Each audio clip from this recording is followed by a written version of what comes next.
Hey everyone, welcome back to the channel. Today we're diving into a really important but overlooked issue. Why so many men are missed when it comes to autism diagnosis. Before we begin, please don't forget to hit like and subscribe as it really helps the channel and our community grow. Now, autism isn't something new. It's always been there. But the way it's diagnosed, understood and talked about has changed a lot over the years. Unfortunately, many men and boys slip through the cracks because their autism doesn't always look like the stereotypes, and that misdiagnosis can have life-changing consequences.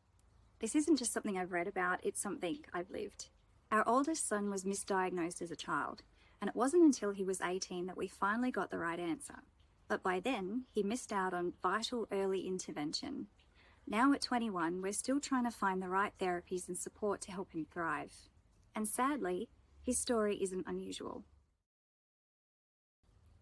So why are the signs of men often overlooked? When we picture autism, most people still imagine the classic image of a young child who avoids eye contact, doesn't speak much, and has very obvious repetitive behaviours. And while that's true for some autistic people, it's not the full picture. Men and boys can often present differently. They might make eye contact, especially if they've been taught to force it, speak in full sentences, or even seem highly articulate. They might have special interests that look normal, like sports, comics, or gaming, rather than something seen as unusual. They may struggle more internally with social cues, anxiety, or sensory overwhelm instead of outwardly showing it.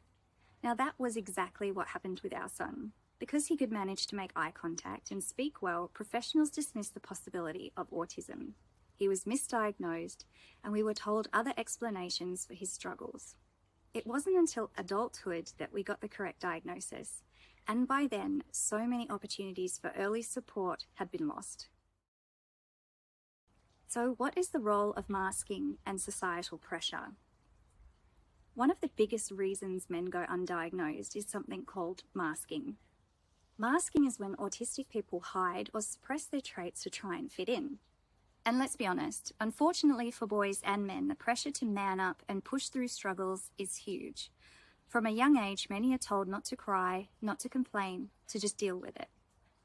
So they learn to push down their sensory sensitivities, copy social behaviours from others, and to force themselves through situations that are draining. From the outside, they can look like they're coping fine, but inside, the effort of constantly masking can be exhausting, eventually leading to burnout, depression, or anxiety. And because they appear fine, their autism is overlooked or misdiagnosed. Men are often misdiagnosed with things like ADHD, depression, anxiety, oppositional defiant disorder as kids, or even personality disorders. And while some of those conditions can exist alongside autism, the core issue, autism itself, gets missed. Now, this was our son's experience. Instead of being offered therapies that could help him develop coping strategies and self-understanding, we were given diagnoses that didn't quite fit and treatments that didn't help long-term. And by the time the correct diagnosis came at 18, he'd already developed a lot of self-doubt, frustration, and missed opportunities for intervention that could have made a huge difference in his teenage years. So what happens when men are diagnosed late? Or not at all? It can affect almost every part of life. In terms of relationships, many men don't understand why friendships, dating, or family interactions feel so confusing or draining. When it comes to work and careers, the cycle of burnout is common.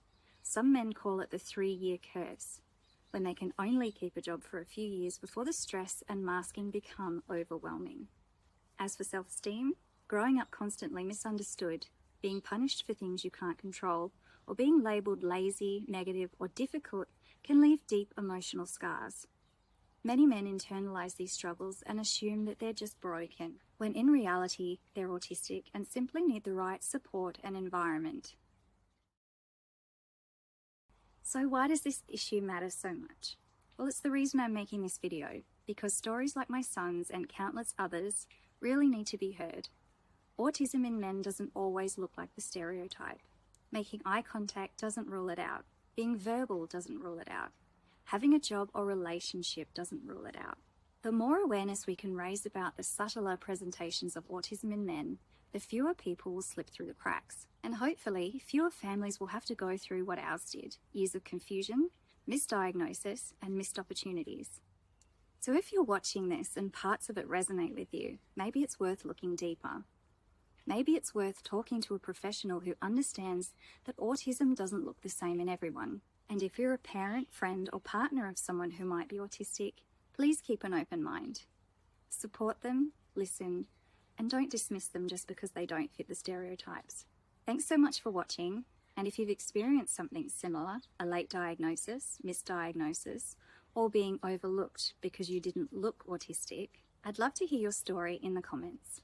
These conversations are how we change understanding, one voice at a time. Don't forget to like and subscribe if you want more videos about autism and neurodivergence. Until next time, take care, and I'll see you in the next one.